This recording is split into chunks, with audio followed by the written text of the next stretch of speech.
നമസ്കാരം, പുതിയ വീഡിയോയിലേക്ക് സ്വാഗതം. PMAY-Gയുടെ ആപ്ലിക്കേഷനുമായി ബന്ധപ്പെട്ട വീഡിയോകളായിരുന്നു ചെയ്തുകൊണ്ടിരുന്നത്. അതിനിടയിൽ നഗരപ്രദേശങ്ങളിൽ താമസിക്കുന്നവർക്ക് എങ്ങനെയാണ് അപേക്ഷിക്കേണ്ടത് എന്ന് കുറച്ച് പേർ ചോദിക്കുന്നുണ്ടായിരുന്നു. നഗരപ്രദേശങ്ങളിൽ താമസിക്കുന്നവർക്ക് വേണ്ടിയുള്ള പ്രധാനമന്ത്രി ആവാസ് യോജന അർബനെക്കുറിച്ചാണ് ഈ വീഡിയോ.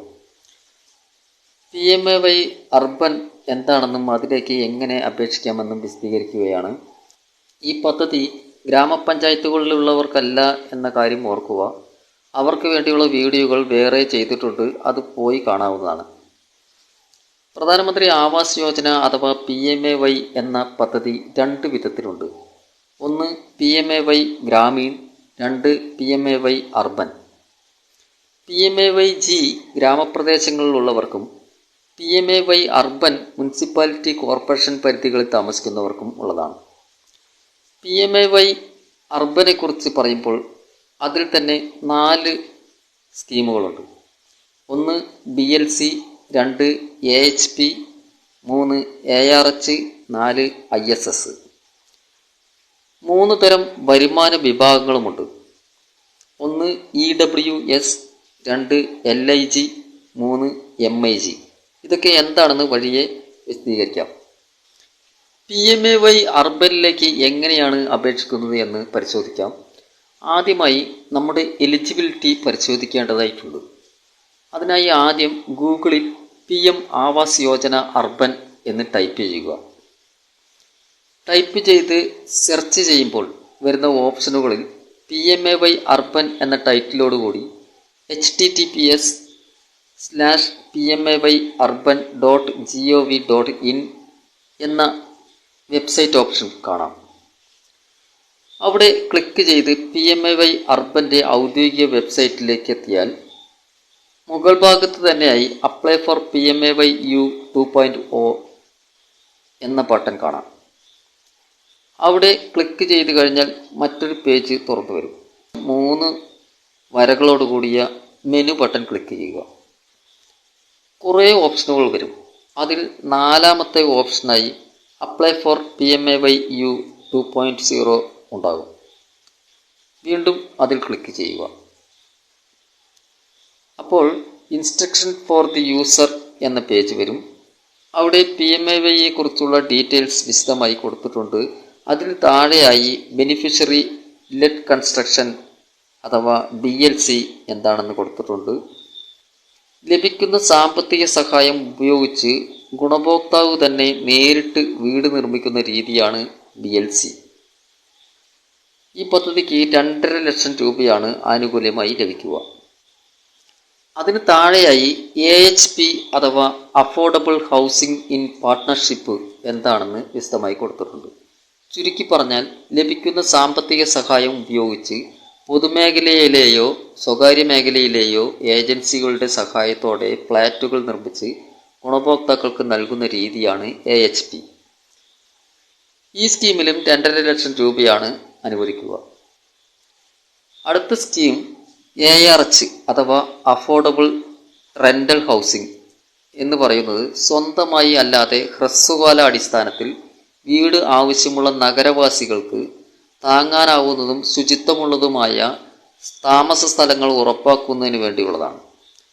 ഭവനരഹിതർ, നിർധനർ, industrial workers, working womens, construction workers, തെരുവ് കച്ചവടക്കാർ, റിക്ഷക്കാർ, മാർക്കറ്റ് ജോലിക്കാർ തുടങ്ങിയവർക്ക് എല്ലാ സൗകര്യങ്ങളോടും കൂടിയ വാടക വീട് ഒരുക്കിക്കൊടുക്കുന്നതിന് വേണ്ടിയുള്ളതാണ് ഈ സ്കീം.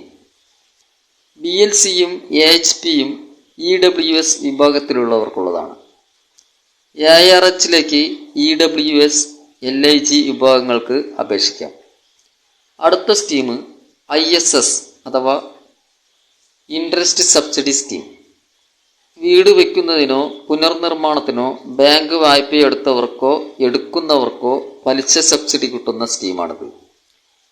1/9/2024 അതിനുശേഷമോ ഭവന വായ്പ എടുത്തിട്ടുള്ളവർക്ക് ഈ സ്കീമിലേക്ക് അപേക്ഷിക്കാൻ കഴിയും. ഇനി വരുമാന വിഭാഗങ്ങളെക്കുറിച്ച് പറയാം. 3 ലക്ഷം രൂപയിൽ താഴെ വാർഷിക വരുമാനമുള്ളവരെയാണ് EWS അഥവാ എക്കണോമിക്കലി വീക്കർ സെക്ഷൻ എന്ന് പറയുന്നത്.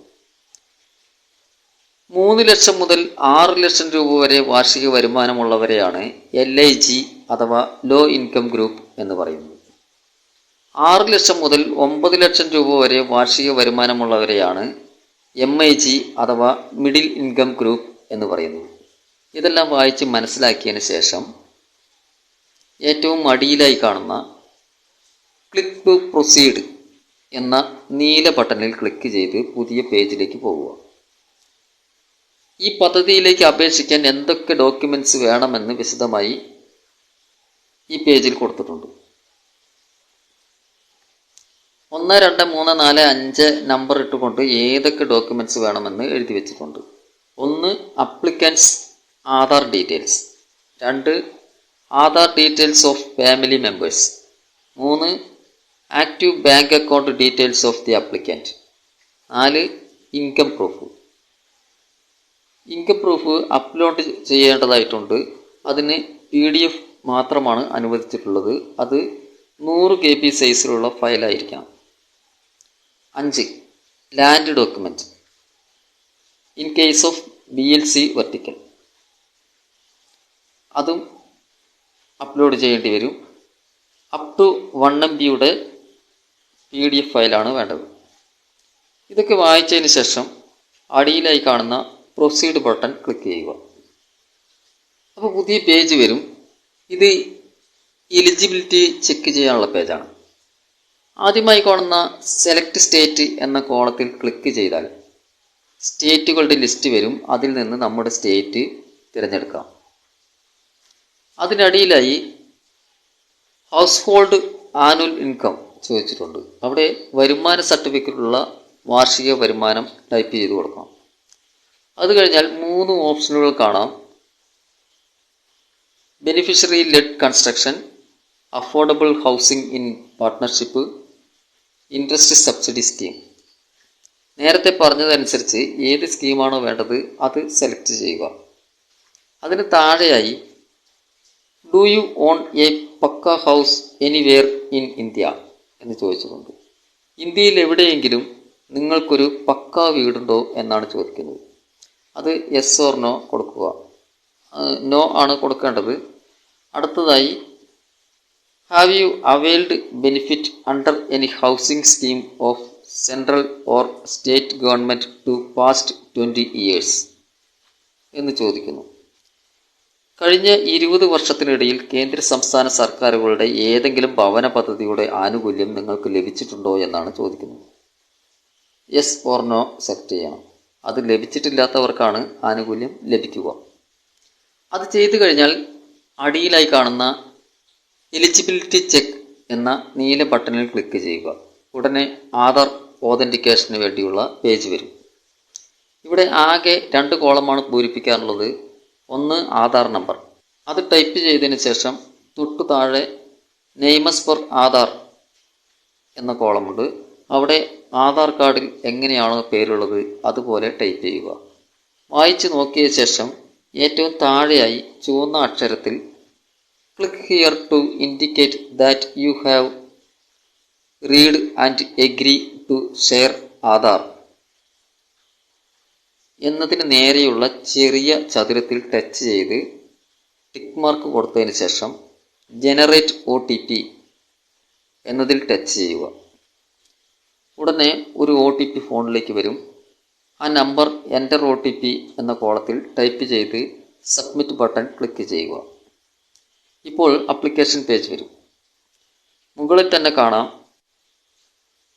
Personal details, family member details, house hold details, address details, bank details തുടങ്ങിയ കാര്യങ്ങളാണ് ഫിൽ ചെയ്യേണ്ടത്. ആദ്യത്തെ കോളത്തിൽ പ്രിഫേർഡ് കമ്പോണൻറ്റ് ഓഫ് സ്കീം അത് നാം നേരത്തെ സെലക്ട് ചെയ്ത് വെച്ചിട്ടുണ്ട്. അത് വന്ന് കിടക്കുന്നുണ്ട്. പിന്നെ നെയിം ഓഫ് ദി അപ്ലിക്കൻറ്റ് അതും വന്നിട്ടുണ്ട്. അതിന് നേരെയായി ആധാർ നമ്പർ അതും വന്നിട്ടുണ്ട്. പാൻ കാർഡ് നമ്പർ അവിടെ പാൻ കാർഡ് നമ്പർ ടൈപ്പ് ചെയ്യുക. അതിന് നേരെയായി ഡേറ്റ് ഓഫ് ബർത്ത് കൊടുക്കുക.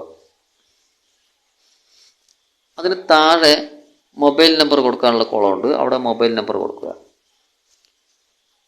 അതിന് നേരെയായി ഇമെയിൽ ID ചോദിച്ചിട്ടുള്ള കോളത്തിൽ അത് കൊടുക്കുക. പിന്നെ ജെൻഡർ ചോദിച്ചിട്ടുള്ള കോളത്തിൽ ടച്ച് ചെയ്താൽ മതി, ഓപ്ഷനുകൾ വരും. അതിൽ നിന്ന് മെയിൽ ഓർ ഫീമെയിൽ സെലക്ട് ചെയ്യുക. അതിന് നേരെ കാണുന്ന കോളത്തിൽ മരിറ്റൽ സ്റ്റാറ്റസ് ആണ് അവിടെ കൊടുക്കേണ്ടത്. അവിടെ ക്ലിക്ക് ചെയ്ത് ഓപ്ഷനിൽ നിന്ന് ഉചിതമായത് തിരഞ്ഞെടുത്താൽ മതി. പിന്നീട് ആർ യു ഓർഫൻ എന്ന് ചോദിച്ചിട്ടുണ്ട്. നേരെ കാണുന്ന യെസ് ഓർ നോ സെലക്ട് ചെയ്യുക. താഴെയായി fathers name as per Aadhaar എന്ന കോളത്തിന് മുകളിലായി ശ്രീ എന്നതിൽ ക്ലിക്ക് ചെയ്ത് അവിടെ 2 ഓപ്ഷൻ വരും, ശ്രീ ഓർ ലൈറ്റ് എന്നത്. അത് ഏതാണ് ഉചിതം എന്നുള്ളത് എങ്കിൽ അത് സെലക്ട് ചെയ്യുക. അതിനുശേഷം പേര് ടൈപ്പ് ചെയ്യേണ്ട സ്ഥലത്ത് അച്ഛൻ്റെ പേര് ആധാർ കാർഡിൽ ഉള്ളതുപോലെ തന്നെ ടൈപ്പ് ചെയ്യുക. അതിന് നേരെയായി കാണുന്ന കോളത്തിൽ ഫാദേഴ്സ് ആധാർ നമ്പർ, അവിടെ ഫാദറിൻ്റെ ആധാർ നമ്പർ കൊടുക്കുക.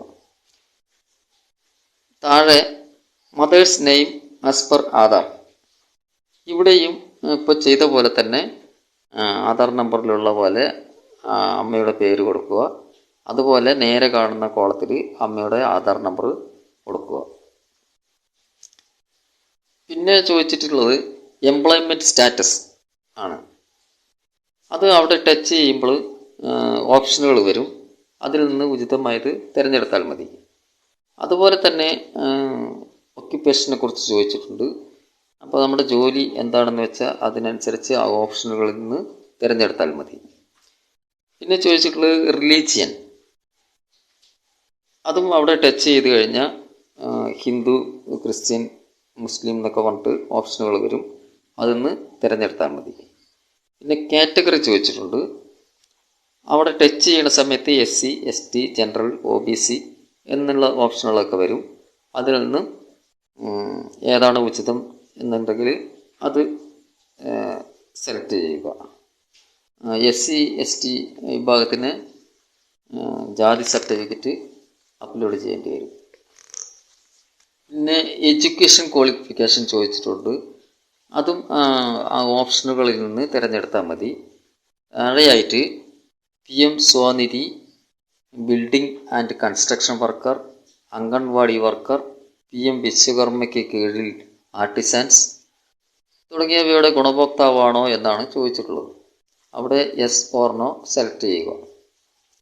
അത് കഴിഞ്ഞാൽ save and continue button click ചെയ്യുക. അടുത്ത സെക്ഷൻ വരുന്നതായിരിക്കും.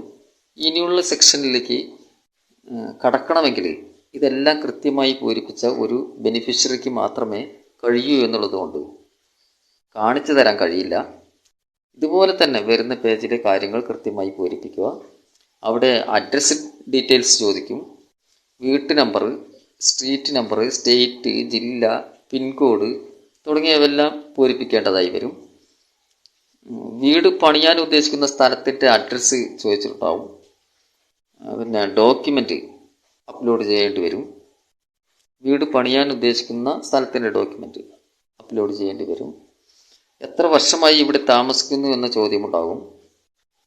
സ്വന്തം വീടാണോ വാടക വീടാണോ എന്ന ചോദ്യം ഉണ്ടാകും. ഈ ചോദ്യങ്ങളൊക്കെ കറക്റ്റായിട്ട് പൂരിപ്പിക്കുക. അതുപോലെ ഫാമിലി മെമ്പർ ഡീറ്റെയിൽസ് കൊടുക്കേണ്ടതായിട്ടുണ്ട്.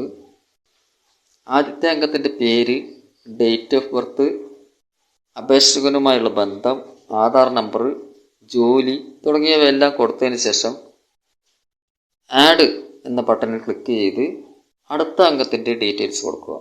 അങ്ങനെ എല്ലാ അംഗങ്ങളുടെയും ഡീറ്റെയിൽസ് കൊടുക്കുക. പിന്നെ ബാങ്ക് ഡീറ്റെയിൽസ് ചോദിക്കും. അക്കൗണ്ട് നമ്പർ, IFSC കോഡ് എന്നിവ കൊടുത്തതിന് ശേഷം ഗെറ്റ് ബാങ്ക് ഡീറ്റെയിൽസ് എന്നതിൽ ക്ലിക്ക് ചെയ്താൽ ബാങ്ക് ഡീറ്റെയിൽസ് ഫില്ലായിട്ട് വരും. പിന്നെ കേന്ദ്ര സംസ്ഥാന സർക്കാരുകളുടെ താഴെ പറയുന്ന സ്കീമുകൾ ലഭിച്ചിട്ടുണ്ടോ എന്ന ചോദ്യമുണ്ടാകും. അവിടെ യെസ് ഓർ നോ സെലക്ട് ചെയ്ത് കൊടുക്കുക. എല്ലാം കൃത്യമായി വായിച്ച് ഉചിതമായ ഉത്തരങ്ങൾ കൊടുക്കുക. അവസാനമായിട്ട് ഐ ഹിയർ ബൈ ഡിക്ലെയർഡ് എന്ന ബോക്സ് ചെക്ക് ചെയ്തതിന് ശേഷം സേവ് ബട്ടൺ ക്ലിക്ക് ചെയ്യുന്നതോടുകൂടി ആപ്ലിക്കേഷൻ സബ്മിറ്റ് ആകും. ഒരു ആപ്ലിക്കേഷൻ നമ്പർ ലഭിക്കും. അത് തദ്ദേശ സ്ഥാപനത്തിന് ഫോർവേഡ് ആകും. വെരിഫൈ ചെയ്യുന്നതിനായി സർവേ ടീം വരും. നടപടിക്രമങ്ങൾ കഴിഞ്ഞ് യോഗ്യത നേടിയിട്ടുണ്ടെങ്കിൽ ആനുകൂല്യം അക്കൗണ്ടിലേക്ക് ലഭിക്കും. ഒരു കാര്യം പറയാൻ വിട്ടുപോയി. PMIY അർബൻ്റെ ആപ്ലിക്കേഷൻ അവസാന തീയതി ഡിസംബർ 31 വരെ നീട്ടിയിട്ടുണ്ട്. വീണ്ടും മറ്റൊരു കണ്ടന്റുമായി അടുത്ത വീഡിയോ.